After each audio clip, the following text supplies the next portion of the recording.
sekarang soal Udah nyala. Oke, assalamualaikum. Jawab dong. Hukum menjawab salam itu adalah wajib. Oke, baik teman-teman semua. Saya ingin meluruskan pemahaman dan narasi yang keliru tentang apa? Jadi kemarin ada sedikit pihak yang menyampaikan bahwa program makan bergizi gratis itu mengurangi program dan anggaran pendidikan sehingga sekolah terbengkalai, kemudian guru-guru tidak diperhatikan. Oke ya. Jadi saya mau jawab itu narasi yang keliru. Ya. Jadi singkat cerita begini. Yang pertama, makan bergizi ini bertujuan untuk meningkatkan kualitas sumber daya manusia, dalam hal ini siswa dari PAUD, TK, SD, SMP, SMA dan setingkatnya untuk memperoleh pendidikan di sekolah. Oke. Kemudian anggaran pendidikan ini sudah disepakati bersama oleh DPR, pemerintah, termasuk Badan Anggaran DPR tahun lalu pada September kalau tidak salah untuk digunakan di 2026, termasuk isi dan peruntukan dari anggaran pendidikan ini. Itu ya. Oke. Kemudian pertanyaannya adalah apakah program makan bergizi ini mengurangi program pendidikan? Oke. Saya jawab tidak. Faktanya tidak ada program strategis pendidikan dari periode sebelumnya yang tidak berjalan sekarang. Tidak ada program dari periode sebelumnya yang dihentikan. Semuanya berjalan. Semuanya berjalan, bahkan ditambah. Ada Kartu Indonesia Pintar berjalan. Ada program Indonesia Pintar berjalan. Bahkan Presiden Prabowo menambahkan ada sekolah rakyat. Untuk apa? Anak-anak yang tidak bisa sekolah, putus sekolah, atau mungkin bahkan dia tidak pernah sekolah, disekolahkan di sekolah rakyat, diberi penginapan, diberi pendidikan, diberi makan, gizi, dan dijamin kesehatannya. Per sekarang, tahun lalu, dalam 1 tahun saja, sudah hampir sampai 16.000 sampai 20.000 siswa. Oke, ada 166 sekolah. Tahun ini akan dibangun lagi 100 sekolah. Itu satu. Kemudian yang kedua, ada yang bilang sekolah terbengkalai. Iya, itu adalah masalah dari dulu. Sekolah rusak, sekolah ada yang kurang baik. Nah, dan Anda harus ingat, sekolah itu adalah kewenangan dari pemerintah daerah. Aturannya seperti itu. Jadi SMA itu kewenangan gubernur, SD dan SMP itu kewenangan bupati dan wali kota. Tapi zaman Bapak Presiden Prabowo, karena dari dulu sudah rusak dan bermasalah tapi tidak tertanggulangi, kita renovasi ya.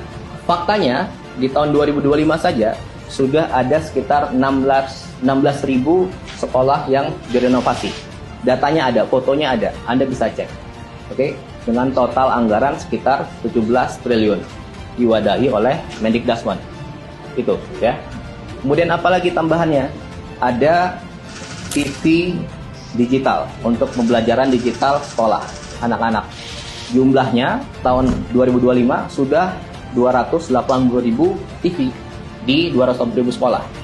Oke, dan bahkan tahun ini akan ditingkatkan lagi. Belum lagi nanti ada sekolah Garuda, ada sekolah terintegrasi, ada pembangunan kampus-kampus baru yang Pak Presiden ingin buat, sedang berjalan. Oke, jadi saya mau sampaikan tidak ada program yang tidak dilanjutkan, semua program berjalan dan bahkan ditambah. Itu yang kedua. Kemudian yang ketiga, ada lagi yang bilang guru-guru tidak diperhatikan. Faktanya ada 3 nih. 1, mengenai guru honorer.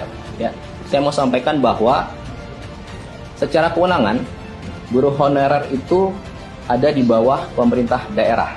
Oke? Tapi pemerintah pusat memberi insentif. Insentif itu bukan gaji, insentif itu tambahan. Oke? Dan tambahan ini berapa?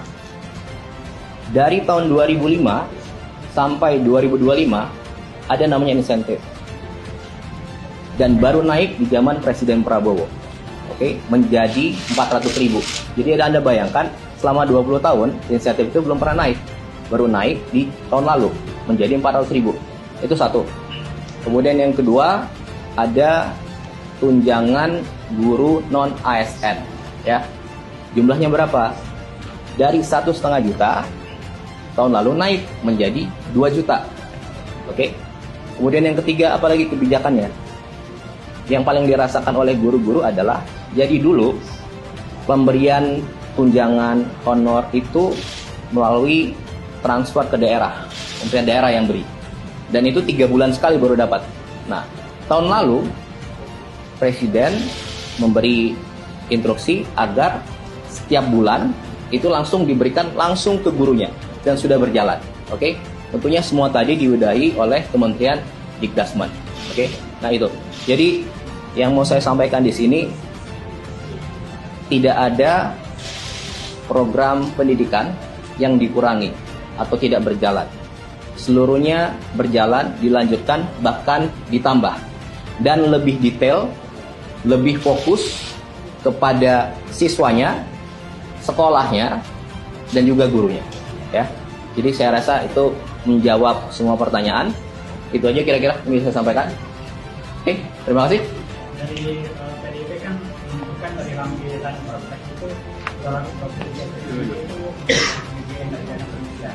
Seperti apa, Mas? Apa? Ya, itu tadi saya bilang.